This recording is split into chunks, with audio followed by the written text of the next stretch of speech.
there. Do I have a no? If you cannot hear very well, please come on up to the front. Our guest speaker is mic'd, but I am not. But if you cannot hear, we will get a chair. We've been bringing forward, okay? There's my assistant director who is, there, can you hear me now? This is not a paid advertisement. My name is Abby Nolan. I am the director of the Rutland Free Library, and I'm very pleased that you are here on a sprinkly, rainy evening. And I am very pleased to have our guest speaker here. I'm going to read a little bio about him, and I understand reading this bio is not near what he has done, okay? So he's modest. I already learned that. Okay. Our speaker today is Dr. Martin Weinstein. He received his PhD from the New York University. He is a professor of political science emeritus at the William Paterson University of New Jersey. He specializes in Latin American politics. Dr. Weinstein is the author of Uruguay, The Politics of Failure, and Uruguay, Democracy at the Crossroads, and the editor of Revolutionary Cuba in the World Arena. Whoop. All right, he was an adjunct professor of politics in the graduate program in Latin American Studies at the New York University for over 20 years. His other publications include more than 36 book chapters, articles, encyclopedia entries on Uruguay, U.S.-Latin American relations, and human rights in Latin America. And remember, this is the short version of what this man has done. Okay.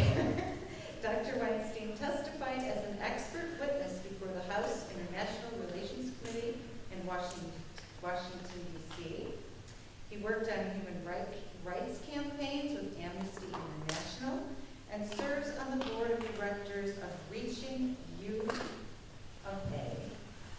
a foundation for Uruguay.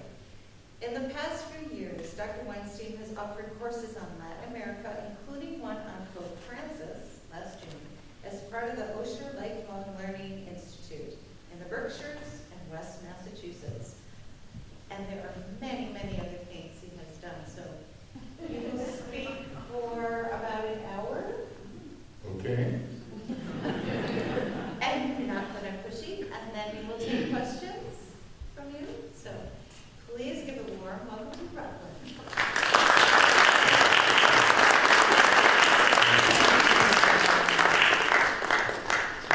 My wife and I just had a lovely, not so light meal in Roots. I want to tell you it was delicious. And the coffee, which I needed to perk me back up for this evening, should be working. And I might get over, I guess, on this rainy night, one question I have is, what is a nice Jewish boy from Brooklyn doing pontificating on his own? And the answer comes from a little bit of what you just heard.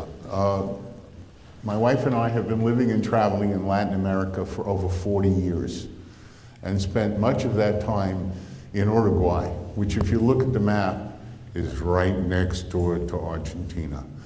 And we were in Argentina the day after Jorge Marcos Bergoglio was chosen Pope. And naturally the Argentines were filled with national pride, but being Argentines, the media was filled with information and controversy over his role possibly during the Dirty War, which is the period of the latest military and saddest military dictatorship in Argentina from 1976 to 1983. And I will be going into that. In those years in Latin America, I got to know a lot of people involved with the Catholic Church. And the period of the 70s and 80s was a very dark time. And I have never met more committed, fearless people than I did, both in the States and in Latin America, dealing with the human rights violations and everything else that was occurring in Latin America. So when the Pope was chosen, I got very excited about the idea of maybe working up something on the Pope. And I've been doing some courses for Ollie in the Berkshires, and I said, I want to do a course on the Pope. They said, fine. So what you're going to hear is the condensed version of what was about 6 hours last year. And, but I'm making a career out of this now because in discussing this with the president of the university that I retired from, she said, you gotta come out and do this. So I actually did that last week out of William Patterson, and this week here. And I may have a slightly bigger turnout here than I had at William Patterson. Okay, so without further ado, Pope Benedict the 16th, as you know, was the first pope in 600 years to resign from the papacy. And what was that really about? When he stepped down, the church was facing a series of crises. First was declining attendance. Many places going unfilled in the seminaries for the training of new priests. And with declining attendance, you get declining contribution and revenue. And so the parishes, especially in North America and Europe, were really facing a crisis. On top of that, the church had a scandal involving pederasty and child molestation, which just didn't seem to go away and seemed to actually get more convoluted with cover-up and other things, and I'll go into some of that. So that was the second crisis. The third crisis was financial, in the sense of corruption and the Vatican Bank. And it reached more of a head in the last couple of years of Benedict's papacy, but it goes back to the collapse of the largest commercial bank in Italy, the Banco Ambrosiano, in 1986, in which the church was not directly involved, but was involved enough that the church declared that because of its moral involvement in the collapse, it paid $244 million to creditors. To put that amount of money in context, the Vatican's budget is not that large. It's $650 million a year. So to pay something like that is extraordinary and difficult. What occurred later on was that the Vatican Bank seemed to be involved in money laundering for the mafia, slush funds for politicians, and on top of that, there was corruption in the administration of Vatican City. Raise your hands if you've been to the Vatican. I thought it would be. It's 104 acres of prime Rome real estate, and it takes a lot of money to run the buildings and put the new roof on and deal with the plumbing and deal with the carpentry and of course, who lets those contracts lends itself very easily to corruption and kickback, and that was also happening. To his credit, Pope Benedict commissioned a report, a 300-page report on what is going on. And it was devastating. And I think it's one of the things that led to him saying someone else needs to clean this up, or whatever the case happens to be. The report was leaked by his butler to the Italian press. And so things really were getting more and more difficult, and I think Benedict really decided that someone else needs to deal with this. I don't have the energy and to deal with this at this point in time. So now we go to the College of Cardinals. In 2005, when Benedict was elected Pope, the man who got the second most votes was the current Pope.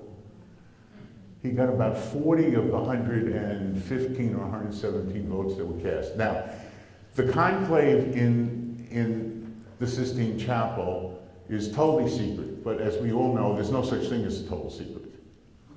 So word gets out, and apparently he was the runner-up. Bergoglio was the runner-up in 2005, but took himself out of the running when he felt that the vote could keep going on. He felt that's no good for the church, it's no good for the image, and he withdrew. Now you go forward to 2013. He's now 75 years old. He doesn't expect to be chosen Pope, and he's on nobody's short list. And he gets to Rome, and they start voting. And again, you can't prove this because no one tapes it, and no one is going to speak on the record about it. But apparently, there were three factions, one of which was a pro-Ratzinger group, and there were two other factions. And basically, it became apparent quickly that none of the factions trusted the other factions enough to throw their support there. So as soon as they realized that, they said, Bergoglio. And it was as shocking to him as really, I mean, he, at 75 then, he was expecting to go to this conclave and go back to Buenos Aires, Argentina, and in fact had decided where he was going to live in retirement. These are the plans he was making. So then he gets chosen Pope. Now, why was he chosen? Well, I think that became a bit obvious right away. The church hierarchy and everybody else realized the church needed a public relations home run. But one of my arguments will be this evening, they might have gotten more than they bargained for. They got the public relations home run, and it started very early. Traditionally, after a pope is elected, he hosts a dinner for his electors. In other words, he invites the College of Cardinals to a dinner. So they all come in, and he takes the microphone, and this is what he said. May God forgive you for what you have done. That's Argentine humor. It's really quite funny. But I could just imagine a couple of conservative cardinals grabbing each other, looking at each other, and saying, I knew it, we shouldn't have done it. What is he going to say next? And we all know that he started saying things next, like on one of his earliest fights as Pope, and someone said, so what do you think about if a gay wanted to do it? And he said, who am I to judge? And I said, wait a minute. He does a lot of that. But he is also doing a lot of other things. Now, who was this man? His family came from Italy. They basically came to Argentina to escape fascism and Mussolini in Italy. His grandmother was very devout and a member of Social Action. She was part of the reason that I think he has this sense of the mission of the church and helping the poor, his grandmother Rosa. At the age of 13, or somewhere between 13 and 15, he wrote a note to a girl that he liked a lot. And the note said, I'm going to marry you if I don't become a priest. He was seriously thinking about it when he was that young, but he didn't make the commitment until he was in his 20s. He worked as basically he worked in a laboratory assessing the nutrient content of foods, and he was trained to become a pharmacist. And his mother was devastated when he said, I'm going into the seminary. She really said, you're the oldest child, we came from Italy, don't, stay professional, stay. And he said, no, I'm really gonna do this. He worked as a bouncer. He loved tango. And he spent 13 years in total to become a Jesuit priest. And he clearly was quite special because 3 years after he became a priest, he became the head of the Jesuit order in Argentina. And he was only 34. And this then gets us into the question of what his role was or wasn't during the dirty war in Argentina. 2 priests that were arrested for working in the slums by the military, both originally said he fingered us, he named us, and that's why we got picked up. Both of them, one is alive and one died, both of them have basically said he didn't do it, and in fact one of them named another person that they felt. Now why did they feel so strongly that he had named them to the military? Because he had called them in and said, it's very dangerous for you to keep working in those slums. And I'm telling you, you should stop doing it. So they took that as a rebuke, and then they get picked up. I think, and there's a lot of other evidence, that he was really saying, you're gonna get yourself killed. And the fact is, they did not die, along with the 30,000 people that were killed by the Argentine military in those years. They were tortured, they were held about 6 months, they were then released, drugged and naked on some suburb of Buenos Aires. But they both lived to tell the story, and they both lived to be priests. But that was where the story started, that Bergoglio was complicit with the military. If you're 34 years old, even if you're the provincial supervisor they use the term provincial for the Jesuits, you have to understand the Argentine church is an extremely conservative institution compared to the church in Chile or Brazil, which are much more progressive. So did he duck? Did he keep his head down at the age of 34? Yes. But someone I really trust in the context of human rights and the struggle in Argentina, Pérez Esquivel, who won a Nobel Prize for his work in human rights, when the debate was fierce, he said, listen, could he have possibly said more? Yes. But we all could have said more. Some of us might have died for it, but it could have been done. But was he involved or supported them? He said, no, absolutely, from every piece of information and knowledge that I have. And there were 2 other stories that I have read about recently. He worked in the laboratory for a Paraguayan woman, communist, who he thought was one of the best bosses he ever had.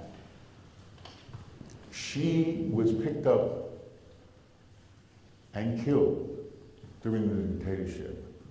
Her daughters petitioned the church after her body was discovered and said, we would like her to be buried in the last place she knew freedom, which was a church garden, where in fact she may have been for protection, but they grabbed her anyway.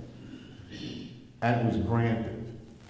And Bergoglio was the Archbishop of Buenos Aires at the time. So I don't think a communist woman, Paraguayan, gets buried on church property who was killed by the military without Bergoglio saying, you let her daughters bury her there.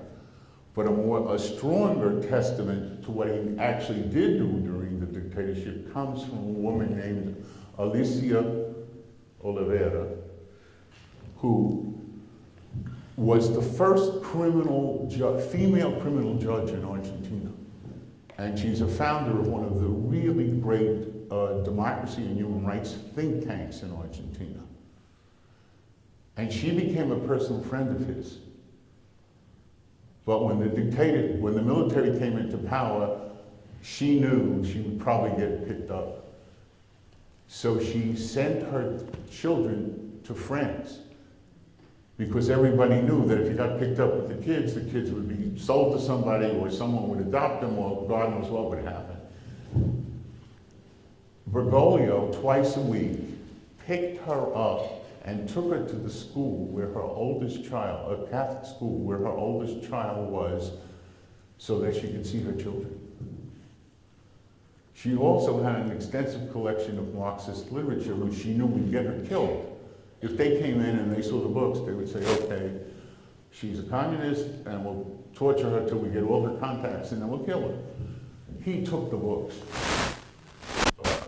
Now, she wouldn't make this up. She just is too important and too straight.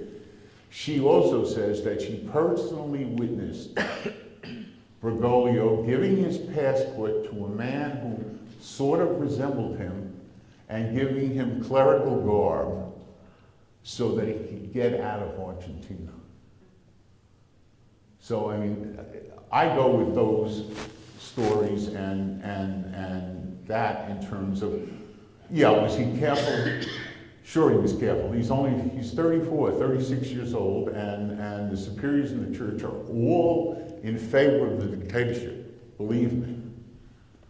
So the question is, how does he negotiate that and actually end up protecting people to some extent? So that's my feeling about that issue, which of course was the main issue in Argentina about, you know, where he stood in the darkest days in recent Argentine history. All right. So then the question becomes, where does he stand ideologically or theologically in terms of the church? And that really is even more positive. I mean, it's quite amazing. I need to preface this by talking a little bit about liberation theology. Liberation theology was a left faction within the Catholic Church born in the 1970s that basically married theology to political activism.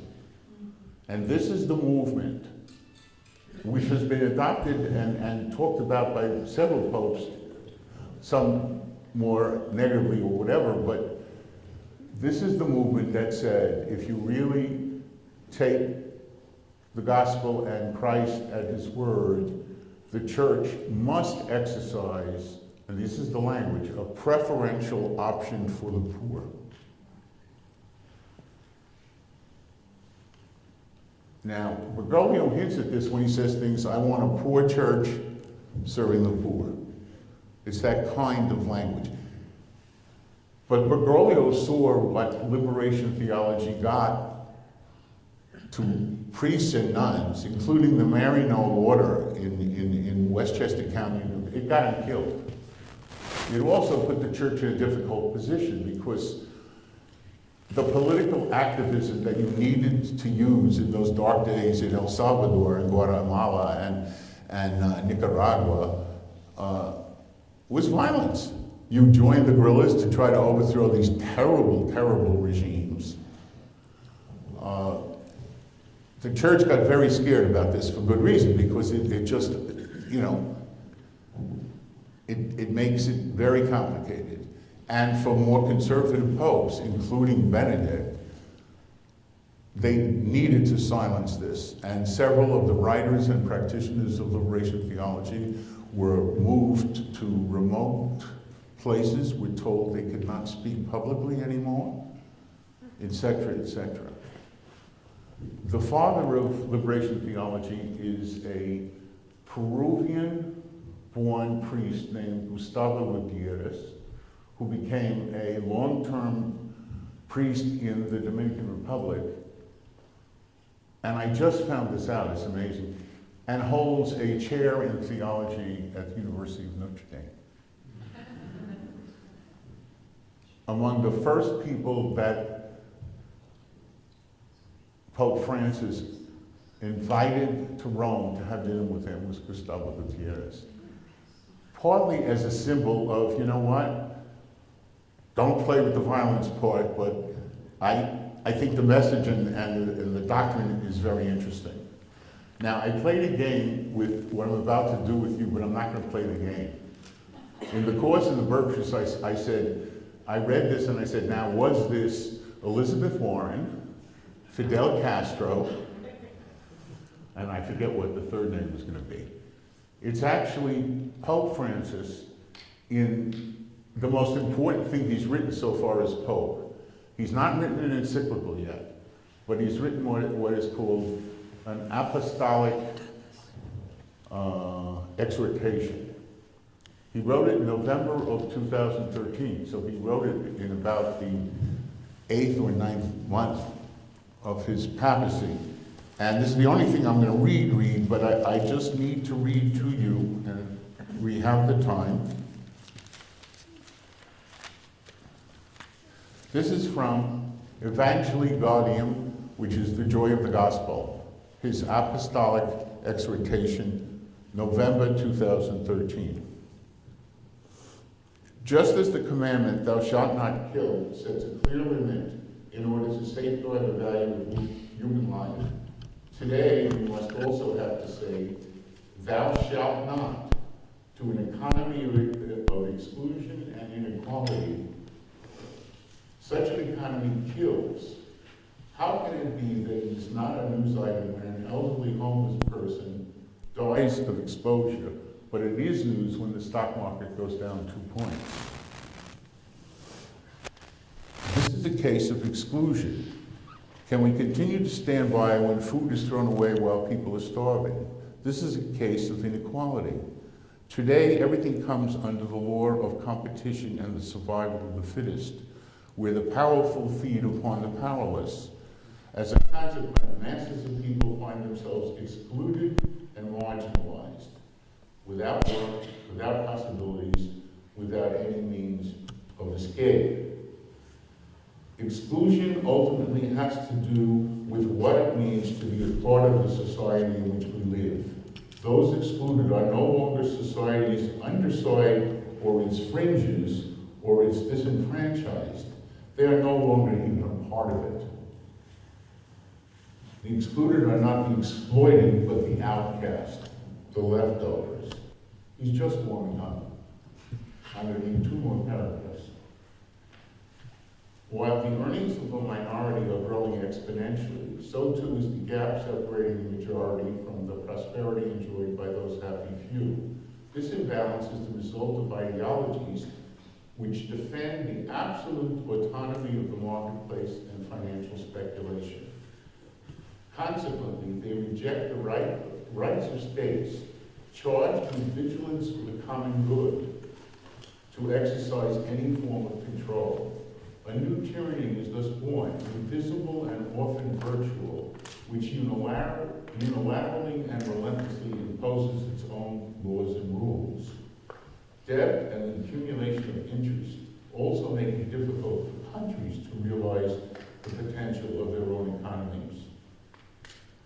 The thirst for power and possessions knows no limits. In this system, which tends to devour everything which stands in the way of increased profits, whatever is fragile, like the environment, is defenseless before the interests of a deified market, which becomes the only rule. He then goes into an amazing paragraph where he says, we hear an awful lot about security and insecurity and crime. And then he goes on to say, the answer is not more police and more cameras, because as long as this inequality and this social injustice exists, there is going to be violence. And this is really also from liberation theology, because the conservative view of poverty, which I will equate frequently with the Republican view, is that people are poor because of sin. In other words, people are poor because of their own fault. You're poor because you are lazy. You don't work hard enough. You have children out of wedlock, so you're immoral, and that's why you're poor. The other side of that argument is people are poor because of inequality. They're poor because of the horrendous distribution of political power. And they're poor because of the lack of real social justice in the society. Liberation theology calls poverty institutionalized violence. That's pretty strong, but so he even throws in that he read all the other stuff when he was trained as a Jesuit. We are far from the so-called end of history. So he's saying, Francis Fukuyama, you were wrong, everybody knows you're wrong. It's not the end of history.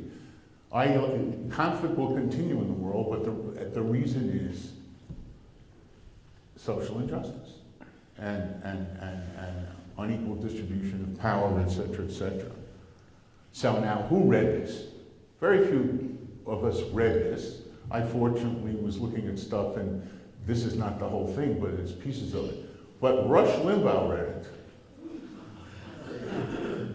And Rush Limbaugh read it and said, this is Marxist. And thus we started that whole thing about the Pope's a Marxist, especially on Fox. I mean, and on Limbaugh's station, whichever one that is these days. That's what he actually said, this is Marxist. I don't think it's Marxist, but now. So this is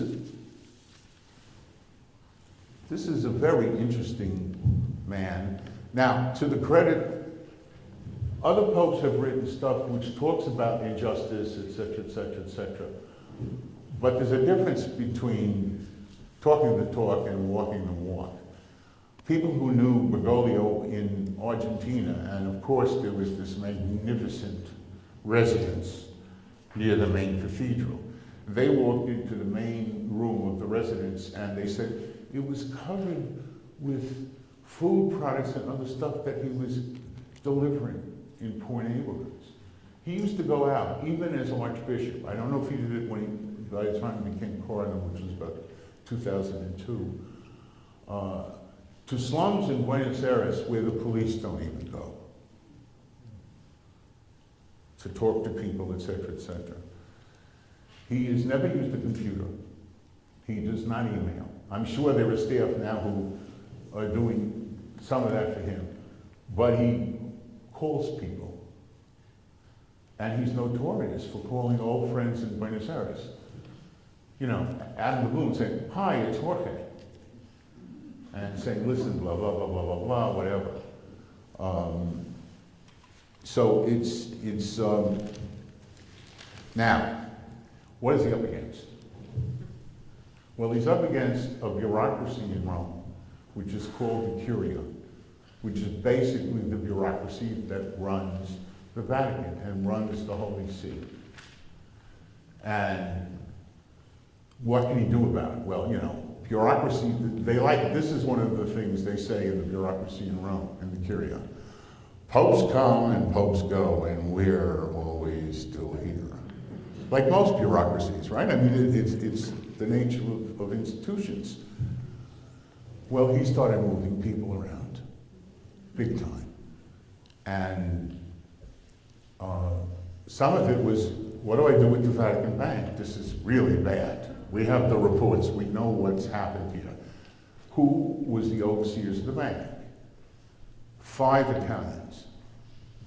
So he said, you're gone. Now, I think they really would have started poisoning him if there were no Italians left on that commission. But he put one Italian back on, he put an American on, he put an Australian on, people with huge banking knowledge and experience. So he changed the Vatican board. He also changed a lot of the advisory committees. His closest, the closest Catholic cleric to him in the United States is O'Malley of Boston, who's a Benedictine, so he wears the brown thing with the sash, and he really, really has Francis's ear. And he's the man, you know, he's the kind of man who said, you gotta come to the States, come for the family conference in September. Every day this Pope makes news. Today it was confirmed that he's gonna go to Cuba. Probably after the US, because the US may not like it if he goes to Cuba before he comes to the US. He, by the way, was very, very instrumental in the talks between Cuba and the United States. He wrote a personal letter to Raul, and he wrote a letter to Obama. He followed that up with the negotiations that went on for months. Several of the key negotiations took place in the Vatican under the auspices of the Holy See. So he really was involved in that. He also is a man who gets up and says, yeah, Turkey, you probably should apologize for the genocide against the Armenians. And Turkey says, we're recalling our ambassador to the Holy See. And yeah, but what happens within a week? The European Union says, Turkey, why don't you finally own up somehow and put this kind of thing behind us? He's clearing the decks even from some of the more conservative action taken by some of the very conservative prelates in the United States. The nuns in this country and the ones I met in Latin America are amazing, and they're amazingly progressive, many of them.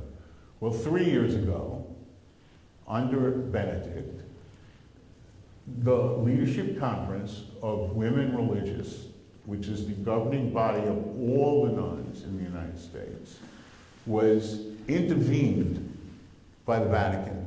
And 3 bishops were put in charge of finding out, and they actually said this in the report, why they were spending so much time on poverty and social injustice and so little time on abortion and gay marriage. Well, guess what happened last week? The commission, which was given a 5-year mandate, was closed down after 3 years. And Francis met with 4 of the women leaders for an hour privately. And a professor of theology at Creighton University was quoted as saying, getting an hour privately with the Pope is the closest thing to an apology that you're going to ever get from the Vatican. So, and he clears the decks for his coming in September. He demoted Cardinal Burke of St. Louis, who is very conservative and has publicly said on at least 2 elections that you really can't vote for Obama because he is pro-choice and is a good Catholic. You shouldn't vote for him. And he's very influential.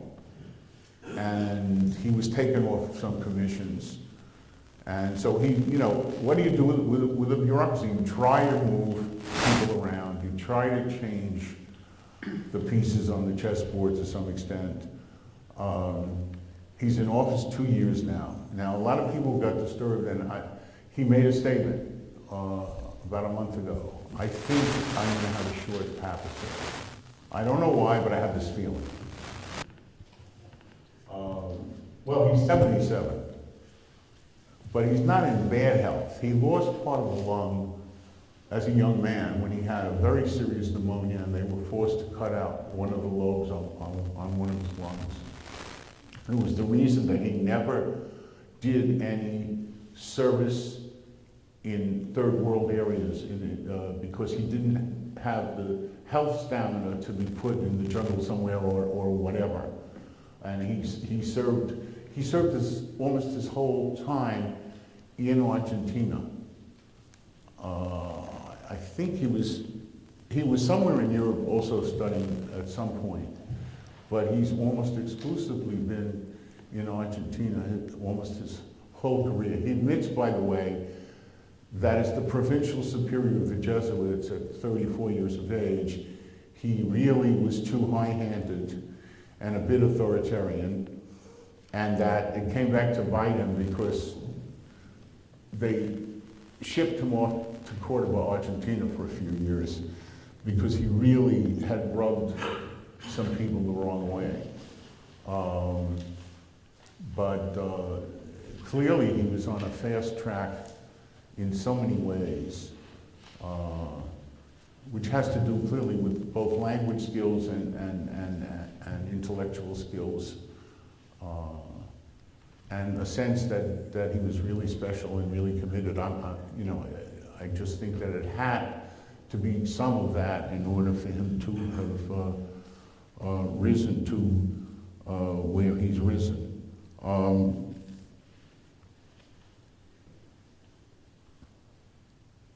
He took the name Francis from St. Francis of Assisi because he really wanted to make a statement about poverty and the equality of all humans, from the saint who actually talked to the animals, because he said these are all God's creatures, so they're part of this design and they're part of God's world. And he's the first Jesuit, he's the first Latin American Pope, he's the first Third World Pope. By the way, he's been appointing lots of cardinals from the Third World, but this is something that the church needs to do for growth also. They absolutely understand that the future growth is going to be in Asia, Africa, and part of Latin America. The church in Latin America is under considerable competition from evangelical Christian, which now the largest Catholic country in the world is Brazil. And 20% of churchgoers in Brazil are evangelicals. But liberation theology was very strong in Brazil, and what are called the Christian-based communities, meaning church groups that organize themselves and et cetera, et cetera. There are 80,000 Christian-based communities in Brazil. 80,000. So they have an answer by also making it more personal and more direct, which is, after all, part of the attraction of evangelical Christianity, is that you have more of a direct relationship with God, et cetera, et cetera. So it becomes interesting to that extent. The Pope, when he comes to the States, by the way,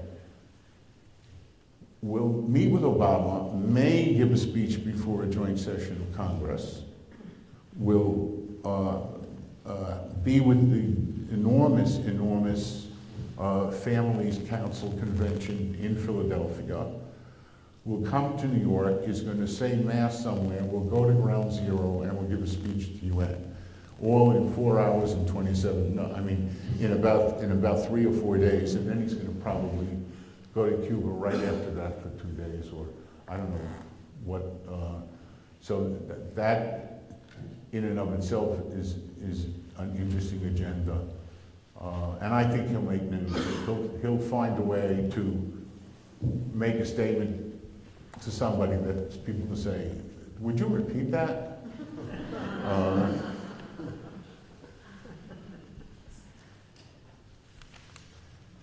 Today, he accepted the resignation, actually yesterday, of the Bishop of Kansas City, who was the first bishop convicted of aiding and abetting a priest who had taken pornographic pictures of young girls. And the congregation in Kansas City, Missouri had asked for this man, they had asked the church to have this man step down for the last 3 years. And Francis accepted his resignation yesterday. So these are the kinds of things. Not everyone who's been involved in the molestation cases has been happy with the pace in the church. Some of them have made some critical comments about Francis in this regard. The Argyle Times pointed out, well, if you're really going to ask all the bishops to step down who may have covered for priests, where does that end? You would lose too many bishops. So you're going to set a standard somewhere, but it's not going to be absolute. On doctrine, I don't think we're going to see women priests. Doctrine in the church doesn't change. but the implementation of doctrine can change. And that is where to look in terms of what this Pope can do. And one example of that is divorced Catholics taking communion. There are priests who say, I won't, but, you know, Bergoglio has said off the cuff once, you know, so find a priest who will. And on the issue of priests marrying, he was asked that question. He said, well, I don't see that happening. But he didn't stop there. He then said, we've been doing it this way for about 1,000 years.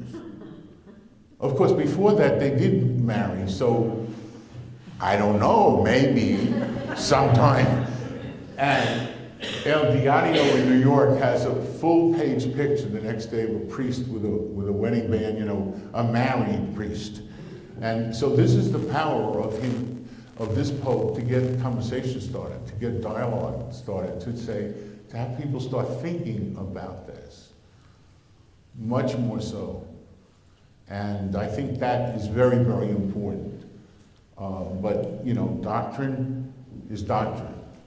And at my talk at my university where I retired, I invited the new young Catholic priest on campus, and he said, you know, doctrine's not going to change, and the doctrine of priests being married, we settled this in 384 in the Synod of, you know, you can't fight it. It's hard to fight that if that's standard, and also the Pope theoretically can do whatever he wants, but it's a consultation process. And especially if he's a Jesuit, any change is going to come out of back and forth, give and take.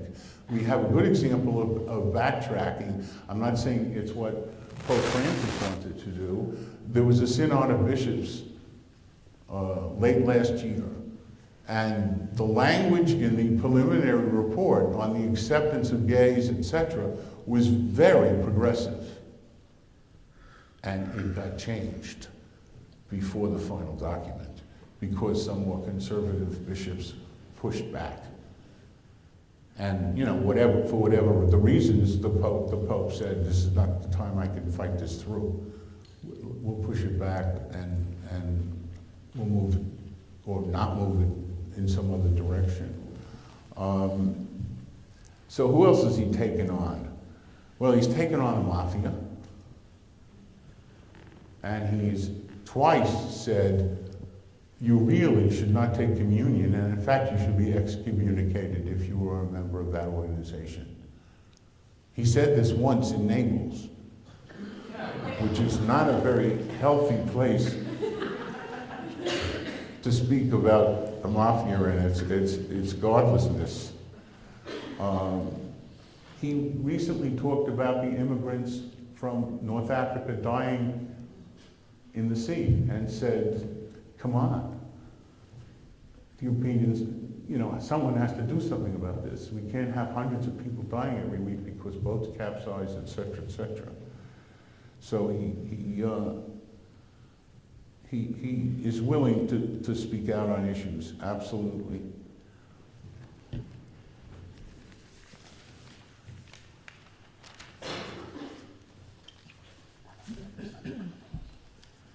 Anyway, I'd like to open it up for questions and comments, and we can talk a little bit about.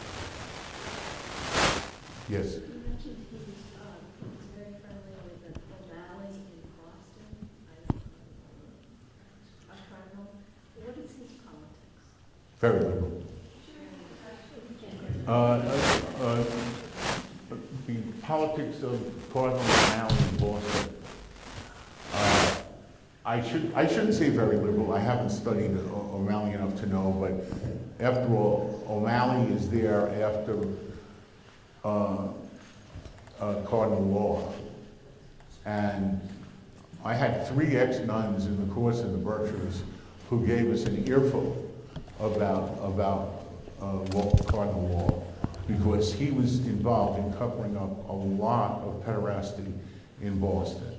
And what the church did, he did resign as the cardinal in Boston, but the church took him to Rome, put him on very important commissions, and he lives in a palace somewhere in Tuscany or something. So these ex-nuns were saying, the boy, they protected him. They took care of him. So in that context, I assume that O'Malley is someone who's come in to try to get the church its credibility back. Another little interesting thing about Pope Francis, he rides around in cheap automobiles, putting a lot of pressure on a lot of archbishops and cardinals around the world to give up the black Mercedes. In this regard, he reminds me of the outgoing president of Uruguay, who is an ex-guerrilla leader who lives in a two-room shack, and it's really a shack, and donated 90% of his presidential salary to charity and rides around in a reconditioned Volkswagen Beetle. So I'm not quite saying that Jose Mujica and Pope Francis are bedfellows, but I suspect they would have a very interesting conversation together. Has the Pope spoken out on the situation in the Islamic world and how Christians or Catholics Yes. deal with that? Plus the same thing with Jews. No. He has said, as far as he's concerned, that religious intolerance, especially if it ends in violence, is simply unacceptable under God. It's just unacceptable. No, he specifically pointed out the Christians that were singled out by ISIS and all of that. He has spoken. Absolutely. Yes. What sort of pope do you think they would select if they had to do it in the near future?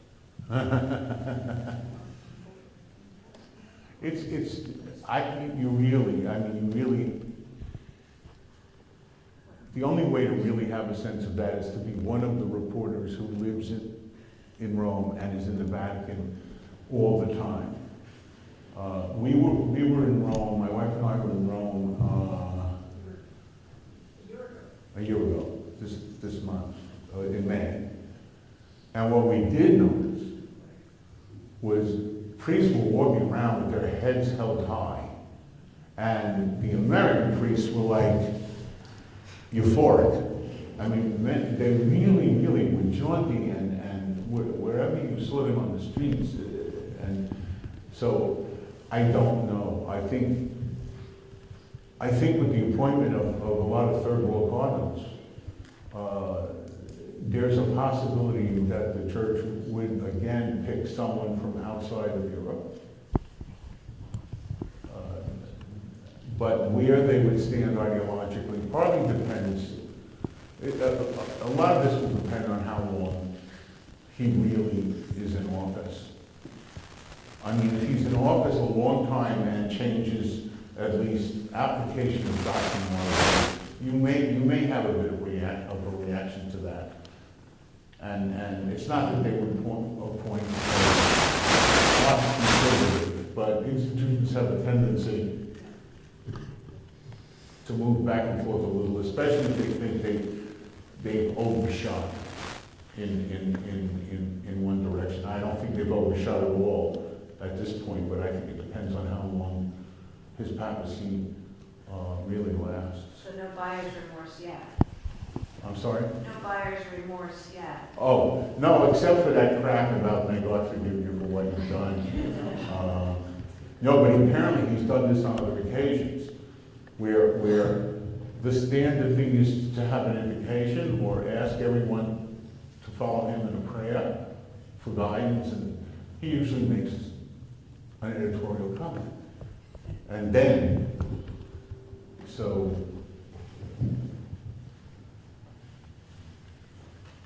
if Opus Dei is secretive, how do we know that a school is an Opus Dei school?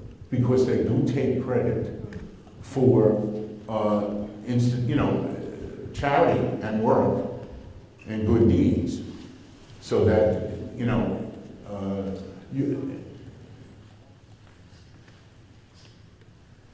I think it's open enough that it says, this is what we do. And there are, as secret as it might be, there are people who are known to be members of Opus Dei. In Latin America, friends of mine, Roberto's uncle, my friend said, my uncle's Opus Dei. Are there many schools in the United States, for example? I have no idea. I have no idea. I assume someone is studying it, just because it's really interesting. Again, many of the tens of thousands of members of Opus Dei are in community leadership. They are very successful businessmen, doctors, lawyers, politicians. Women? That's a good question. That's a good question. I don't know the answer. That's a good question. What does he say about the Holocaust and the genocides in Cambodia and Rwanda and those that are occurring now?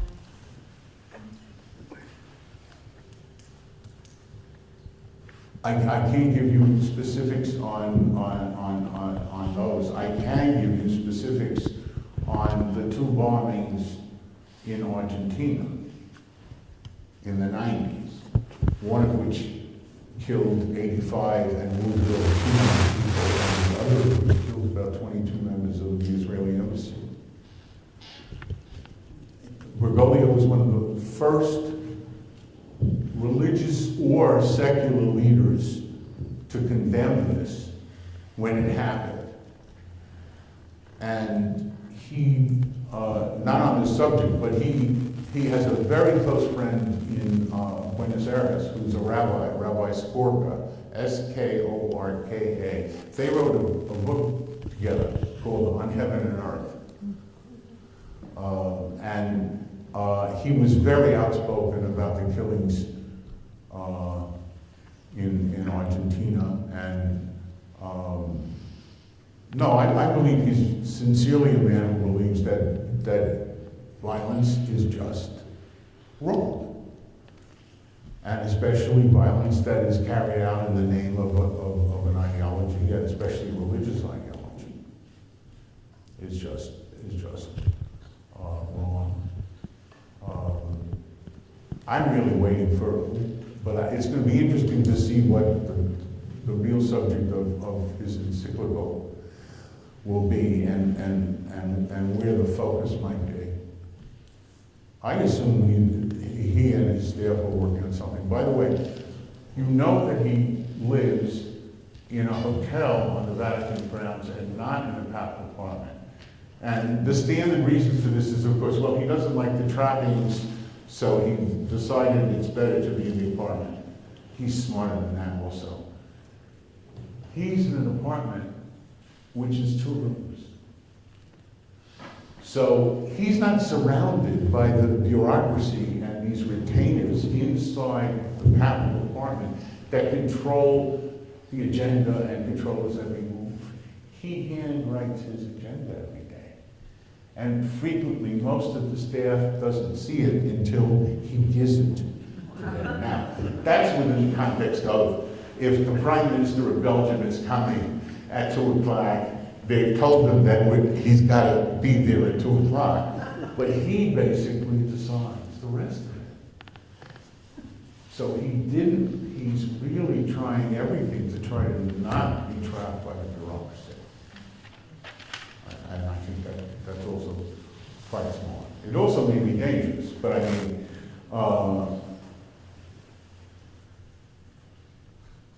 it's going to be interesting. Yes. How often do Jesuits elect a pope? And does that, that tradition, Jesuit tradition anyway, shape his ability to, examine the period as opposed to? Well, he's the first Jesuit pope. So he's the first. He's the first Jesuit pope. And suddenly break him from another type of thinking pattern or association or tradition that. Well, the Jesuits are, considered they had that reputation, but the final vow you take as a Jesuit is not poverty and chastity and humility. It is a vow to obedience to the Pope. On the other hand, the Jesuits are the intellectual arm of the church. They run the schools. Look at the Jesuit institutions in the United States.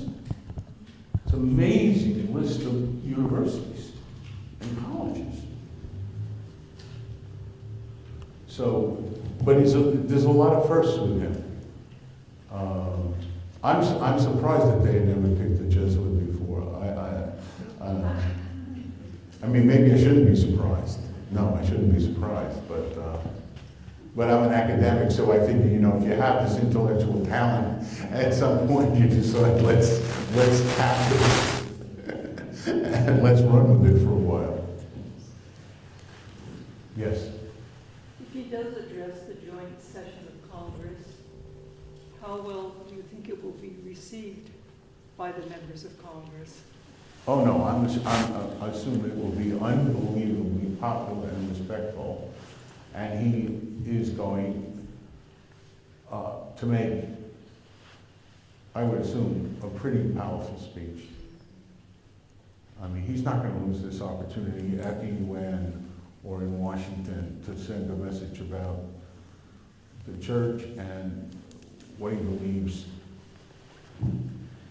the world needs to hear right now. I think it's going to be very interesting and make, if not so much a lot of debate, it's going to make a lot of news. And some of it should make for some debate. Yes? I'm wondering what he said about the Palestinian people and the oppression that they're under. He condemned, I'm trying to think of exactly how he said it. What he does in that regard is usually put it inside a list with other things so that he doesn't look like he's singling out Israel or whatever, but a list of things that he'd like to see not be happening in the world. That way.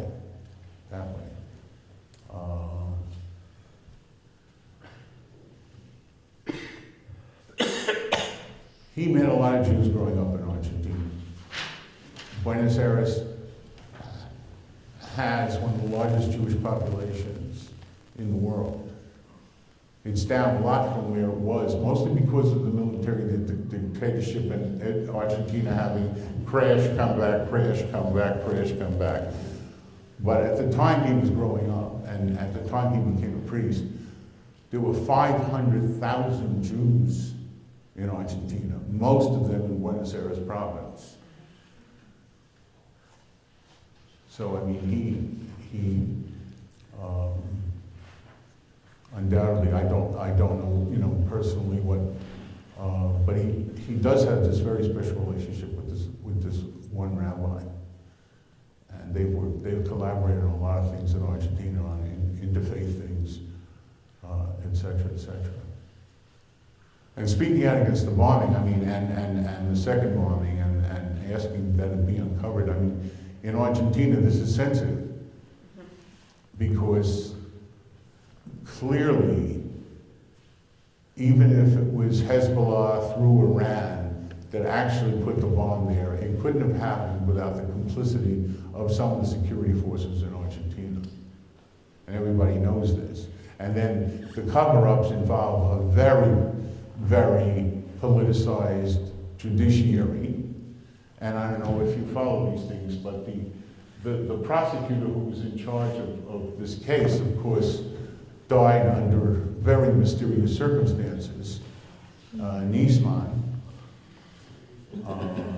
who was Jewish, and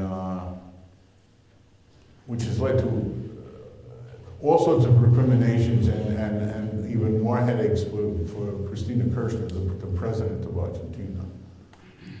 And that's a particularly sad situation in terms of uncovering the truth. I don't think she killed Niesman. A lot of people think she or her government did. I really think Niesman was killed by some of the really, really, really fascist security services who simply say when someone starts getting near to the story, don't come after us, you'll die. And so you have elected presidents, elected Congress in Argentina, but it's not what we would call a full-throated democracy. Yes? Has church attendance increased?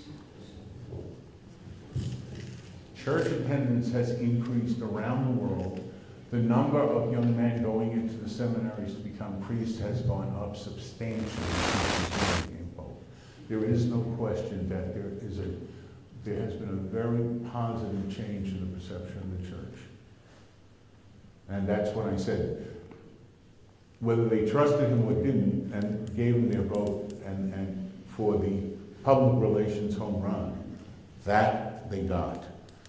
Now the question becomes, how much more are they going to get, or is he going to push that will make a lot of people in the curia and in the hierarchy of the church just say, no, this has to stop. We have to push back, and he's got to get the message that not to push in this area. So it'll be very political. It will be very political. But it's always been that way. But it will be that way. In doing my research on this, among the things that become surprising, we know that the church is extremely wealthy as an institution. But I mentioned the budget of the Vatican on a yearly basis. Just to put $650 million in perspective, the budget of Notre Dame University is $1.2 billion a year. So, I mean, the Vatican, the Holy See itself, does not have a lot of money. It really relies on the church all over the world to raise money through its followers. Now, you could argue that the church is worth trillions because the Vatican museums are priceless. Well, they're priceless, but it's not going to be sold, and the fact is, it's a very lucrative moneymaker for the church. The admissions at the Vatican Museum are a measure of the central church getting money. But my wife and I live in New York, and we saw the crown jewel of the Catholic hospital system, which was St. Vincent's in the West Village of Manhattan.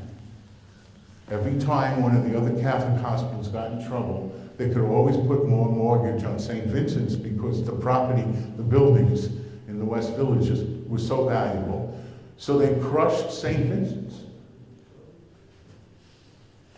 and sold it, and we're getting yet more condos in an area that has increasing population and lost a major hospital and a major trauma center. As I like to always proudly point out, when Amaki was shot in Little Italy, it was to St. Vincent's to treat. Yeah, I mean, and it had one of the best, trauma care and emergency rooms in the city. And it's gone. And it's gone because the church runs a lot of hospitals and they don't make a profit, and they simply took the crown jewel and said, this will pay for the rest, we'll just keep refinancing and keep mortgaging. And then they woke up one day and sold it to the developers.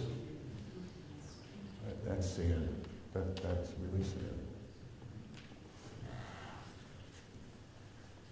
Questions, comments? I have a movie I recommend to you that's not on religion. It's an Argentine movie called Wild Tales. It was nominated for the Academy Award for Best Foreign Language. And if you want to have an interesting trip about human nature, it's 7 short stories with different casts of characters and all set in Buenos Aires.